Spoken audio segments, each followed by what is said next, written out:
My off-roader is a Golf GTI. That's right, we have given this thing a lift, the tires and the lights, and the capabilities of this thing have far exceeded my expectations. Like, we've been ripping down this road faster than we were in the Ford Bronco. And it also exceeded my expectations for how difficult of a project this would be. Yeah, let's get into it. But wait, hold on a sec. Why the heck do I want to lift my GTI? Well, I am fortunate enough to live in beautiful British Columbia, where the roads can be so treacherous once you leave Vancouver, it is literally illegal to go out there without winter tires on. Now, I firmly believe that the Mark 7.5 GTI is literally the best daily driver you can get, particularly if you have the manual. With a good set of winter tires, this thing is actually shockingly competent in the snow. Like, I've gone up hills that all-wheel drive vehicles couldn't, and that's primarily because of this little red badge right here, which means I have the performance pack and a locking front differential. Shockingly competent, as long as there's no more than 5 inches of snow, because this thing is pretty close to the ground. Now, I could just hammer through it, but another problem is this thing has a plastic oil pan underneath, and I do not trust that oil pan at all to hold up against ice, or rocks, or daily driving on the street. Now, this is the point where car manufacturers want me to take out a 96-month loan on a $100,000 SUV that's heavy enough to instantly kill someone in any car that's not as new as 2005. That's not how we roll, though, here at Zip Tie Tuning, so I called up the wonderful people over at B2B Fab, and they sent over a 2.7-inch lift kit for this Golf. In here, we also have a skid plate from ECS Tuning that will cover the entire bottom of the car, and when paired with some all-terrain tires and some mud flaps and some big old lights, this thing should be incredibly capable off-road. Oh, this is like Christmas. I've been planning this for months, and it's finally all coming together. Oh, there's the light mount. It's gonna go on the front of the car. Oh my God, these are huge. I'm going to be blinding people mountains over. I went for the full GTI lift kit from B2B Fab. They make all kinds of lifting accessories for many different Volkswagens. So if you have, you know, a Taos or a Tiguan or something like that, that would make a lot more sense to lift. They'll also sell you a lift kit for those. What do you mean? It makes so much sense for lifting a GTI. Yeah, true. Lifted GTI will absolutely dominate a Tiguan. Like, same thing, locking differential, so much more power, Tiguans. These are front sway bar end links. Look at how big that is. I guess that gives you an idea of how far in the air this thing's gonna be. There we go. Here's some springs. Ugh. That must be the front spring right there. This is the one for the rear. Now, if you want to do a lift on a GTI for cheap, you can take some Tiguan springs or some Tiguan lifting springs and just throw them on there, but your mileage may vary. Especially if you're lifting your car and you're not doing anything to correct the geometry of your suspension. We will be doing that in spades though, because right here, oh, it's so beautiful. We have camber and caster correcting plates. All right, lifting my Golf, what, 2 and a bit inches? Ah, there, we're done. Now we get to take everything in here apart. This process is pretty similar to other cars, but because this is a VW, it's more annoying than usual. Most of it requires the use of triple squares. They're these strange little Torx-like things that VW loves to put absolutely everywhere. And if you're wondering if your local shop has the one that you need, they probably don't. This little guy right here is for the dynamic chassis control, so I can adjust how stiff my dampers are while driving around. Absolutely love that. A 14mm triple square is needed to get this off because, like, why just use 2 normal sockets when you can use a specialty one? You need to undo the axle from in here before you take off the shock, otherwise you'll pull your CB too far and probably destroy the boot and the insides, and then you'll need an axle, and that'll be a bad time. Now the axle is free. Nice. Now we need to remove this strut, and unlike on other cars where you just undo 2 bolts and it comes off, VW has pressed this into the bearing carrier. Now, to get it out, you have to use what's called a strut spreader. It's basically like a little oval that you stick back in here, twist it, and then this is able to come out. And I did order one of those, but it hasn't arrived yet, even though it was supposed to. So we're gonna try and make our own.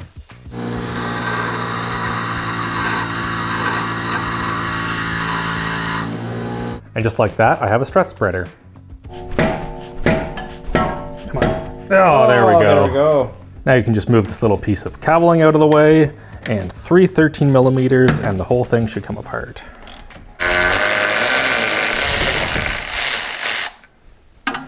And there's the spring. To get the spring off, I saw an Instagram reel on how to do this. You just hold it with your feet like this, put the thing on like there, and then, since I don't plan on sterilizing myself today though, we're gonna use some spring compressors. Now that's nice and loose, we can try and take off the top. There's another specialty tool that I need for up here, either 21 millimeter pass-through socket or a 21 millimeter flange nut, but I don't have either of those. We'll worry about that later. Let's get to the back. There's a leak detection pump in the way, which lets you know if your gas system is leaking, which is pretty cool, but it's not super great when you want to get the shock out. I should get that on the Z3. Yeah. Well, I just yanked on it and it came out eventually. There we go. Take back everything that I said nice about VW there. There is our rear shock. Hooray! And there's our spring. Now that we have the spring out, we can just look at how much of a lift we're going to get compared to the old one. That is quite a bit. Well, we have another very fun VW thing. On the top of the rear damper, we have this little slotted guy right here. Now this is pretty common actually. Like this is the shock from my Z3 that we blew apart to show how it all works. But you can see that's really easy to just come in here, get a little wrench or something on the top, undo the nut. Whereas the one from VW, they've hidden it under a mount. Now I have seen plenty of shock tops that look like this, and normally it's not a huge deal because you just come in here with a pass-through socket and they'll have a hex head on the top, so you hold that and it's all great. But because this one's a little slot, you need a specialty VW tool to get it off. So this is my grand plan. We have an old bicycle inner tube that I have chopped up into 2 pieces. I'm going to put it on the shaft right here and then very carefully attach some vice grips to it. You absolutely do not want to mark up this shaft because then it'll cause a whole bunch of problems. But at least this is up high enough that if I do damage it at all, the bump stop is going to be in the way and it probably will be fine. Who needs specialty tools when you have vice grips? Hell yeah. And there we go. Our extension's going right on here so that all of our suspension travel still makes sense with the lift. But before we attach that, we need to do a whole bunch of brake clean. Any bolt or nut or anything like that that's going back in the car, we're going to give a nice little wash just so that dirt grime and stuff like that doesn't get in all of your threads and screw them all up and then it's hard to take apart later. And yeah, it's just a good idea. Appreciate that B2B Fab includes a bunch of Loctite with all of their stuff because we will need it. And we now have a longer shock. Attaching some zip ties to the factory location. Make sure to get subscribed, maybe even to our other zip tie channel. It's a pretty good little bit in the air. I don't love that the dust boot doesn't fully cover the shaft anymore, but the second that the car is loaded, I don't think this gap will be here. I gave the guys at B2B Fab a call and they told us not to worry about doing the back until the front is done. Like, it's just getting too sketchy when we're lifting up this to get it into the joint here. The entire car is lifting before it's actually in place, and when it's all on jack stands, it's just too sketchy. So we'll put the wheels on the front once we have everything for that, and then jack up the back and be able to just really fully send it up into the air. Since we're stalled on the suspension install, let's get the skid plate on. Now, ECS has some really good videos on how to install it, so we're just gonna time lapse it. If you actually want to install it, just go watch their videos. While we wait for the tools to blow apart those shocks, let's just take a second to thank today's sponsor, Vantrue. Vantrue's E1 dash cam is the smallest 4K dash cam in the world, allowing you to capture the action without some great big thing bolted onto your windshield. It comes equipped with a Sony Starvis 2 sensor, a polarizing filter so that you can cut out dash and window reflections, and also a plate picks mode that's kind of like a sharpening filter to make reading people's plates in front of you much easier. In the box, you have everything to get going, and it's nice if you decide to use the cigarette lighter instead of the hardwire kit, that it comes with a little USB so you can still charge your phone. If you park on the road, you'll want to take advantage of their 24/7 parking mode that can either record at a really low frame rate or only when motion is detected, and also if there's a collision, it will start recording. So go to the link down below and use code ZIPTIE1P to get the same price as their Black Friday sale, which is the cheapest that these things have ever been. Thank you to Van True for sponsoring this video. The mail delivery guy has finally blessed us with the tool that we need to take apart the front shocks. It's this guy right here, so you can see it goes onto that nut right there. We're able to get an Allen key in just like that, and then hold the whole thing steady while we loosen it, which I think is gonna be pretty simple. Yeah, sick. Beauty. This can all come off now. Old front spring, new front spring. Oh, you can store so much potential energy in this bad boy. Doing 70 Newton meters plus half a turn, which is gonna actually be kind of fun while holding it like this. Is that correct? Probably not. Yeah, I don't think so. And I don't want to have to deal with it anymore. Oh, there we go. Holy frig, that was annoying.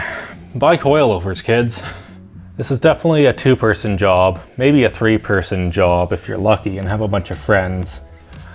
But putting these shocks back on under the best of conditions is not easy on a VW, and you add an extra 2.75 inches to the top. Man, we are exhausted. Oh, I think it's probably all the way in enough for us right now. So we put the lower control arm back in, and now we're just gonna jack on the lower control arm. Yeah, the whole suspension is moving right now, so I think we're good. Yeah, I think we're good. Final thing we have to do is insert this little axle spacer right here, which I'm sure will be really difficult. I'll try to get you guys a shot, but I just couldn't. Yeah, not a chance. The front of the car is done. Everything is torqued down and we are good to go. Now, because we need to jack up so much on the rear of the car, we want to install some wheels here just so we don't have to worry about the whole thing falling off of jack stands, which means it is now my favorite part of this video. Ages ago, Alex Craig of Craigie Customs reached out to us wondering if we would like a custom set of wheels. Now, he designs all kinds of really cool rally-inspired wheels for cars that typically don't have those available. And what we have here looks amazing. Like, do you know how daunting of a task it is to make completely custom wheels for your car when literally the sky is the limit? Let's see. Oh. These are inspired by the wheels off my absolute dream car, the Camaro Evo 37. It's a Lancia rally inspired design, and holy crap, do they ever look good. These are fully forged, so they should be very nice and strong. Although it's not the lightest design ever with the all-terrain tires on them, I think these are going to look magical on the car. We even have ZTT engraved into the side of the wheel. It's so cool. Hot damn, does that ever look good. Now for the tires, I went with some Falcon Wild Peak AT Trails. I decided to go with these because they are both the biggest tires that I can fit in here and the smallest all-terrains that I could find. Oh, it's so nice I don't have to worry about that stupid oil pan anymore with that front shield. Also, it's really nice it doesn't cover up the front subframe, so I can still jack off of that. How high is it? She's high. Oh my god. No, that's gonna settle, isn't it? Holy sh**. You say you don't have SUV, right? Let's get these rear springs bolted up. I am so ready to drive this thing.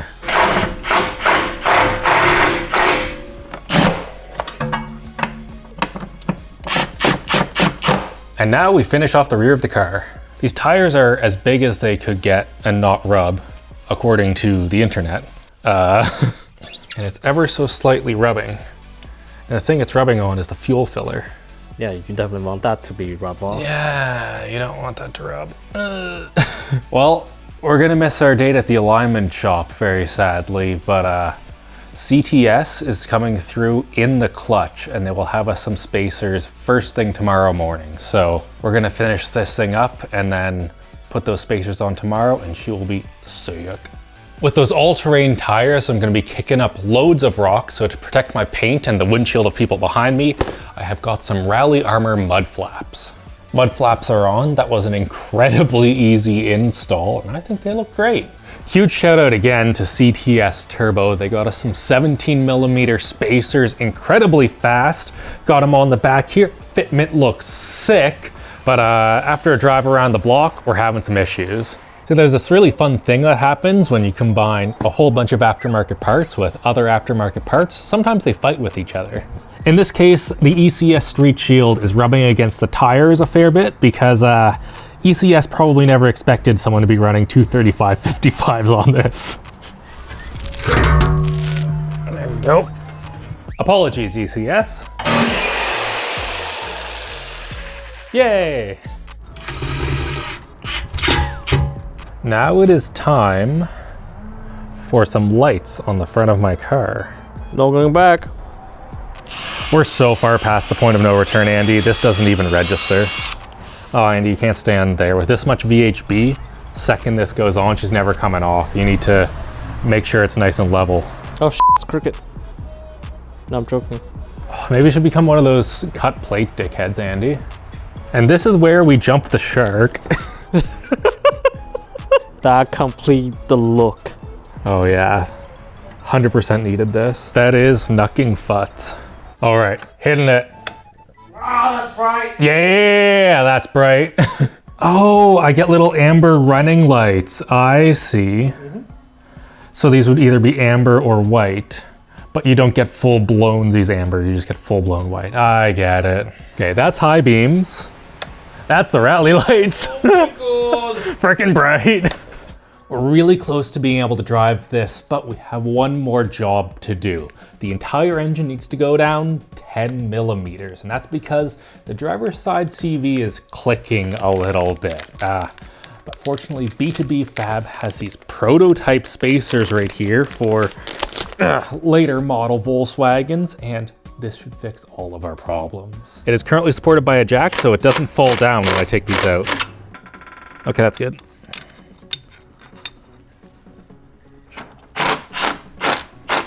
Everything's back together, and now all that we need to do is get an alignment to Speed Factor. We're back with our friends at Speed Factor to get an alignment because according to this right here, it is absolutely fucked.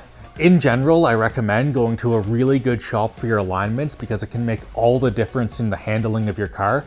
But especially if you're doing something crazy like this, make sure that you go somewhere where they know what they're doing. And the alignment is all done. We actually have less toe in the rear than it would from factory to give it a little bit more ability to rotate when we're in the dirt. And also, we lost about a degree of caster, which sucks. And you can't adjust the camber in the front without loosening the entire subframe and shifting it over. So we're totally fine with this. That's actually negative 1.2. Oh no, it's totally fine. And she'll drive straight. They found out that our tie rod ends, even though they're the recommended length, are not the correct length. So they are adjusting that for us. And also they're putting some grease into these. So hopefully it will be a bit more reliable. The cherry on top, we can finally install the center caps. Bring that right in here. Again, if you want some sick custom wheels, look up Craigie Customs, because holy frig, do these ever look good. And sorry we don't have the lug bolt covers, Andy forgot them. Sorry. In the last 2 days, there was a literal atmospheric river here, 140mm of rain. So you see all of that stop and go traffic right there? That's because the Trans-Canada Highway is flooded, like people have been evacuated. There is a creek in the parking lot, so there's a non-zero chance that we will end up just getting stopped by a washout, but let's freaking go! I'm airing down, but only in the front, because front wheel drive, you want the rear to be able to pivot a bit on the dirt. Ramp rock, here we go! Oh, I don't know if we're making it there, Andy. What is that?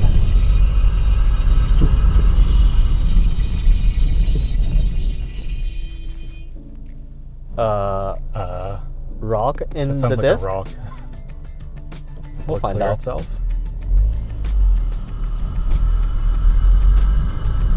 Oh, it went away. Cool. Oh, cool. That's a washout. Yeah, that's a washout. Oh, wow! Doesn't care. It's crazy. Ugh. I'm going to put 3 years of suspension fatigue on this thing in a day. Like when I said that we were going faster than we were in the Bronco by quite a bit, like I wasn't lying. This is actually like proper rally spec. Yeah. I don't know what I was expecting, but I was not expecting it to be this freaking good. Absolutely massive shout out to B2B Fab. Like, this was not an easy project in the slightest. It's one of the ones where like you feel accomplished when it's done, but everything that was annoying about it was Volkswagen's fault and not theirs, and B2B Fab did their absolute best.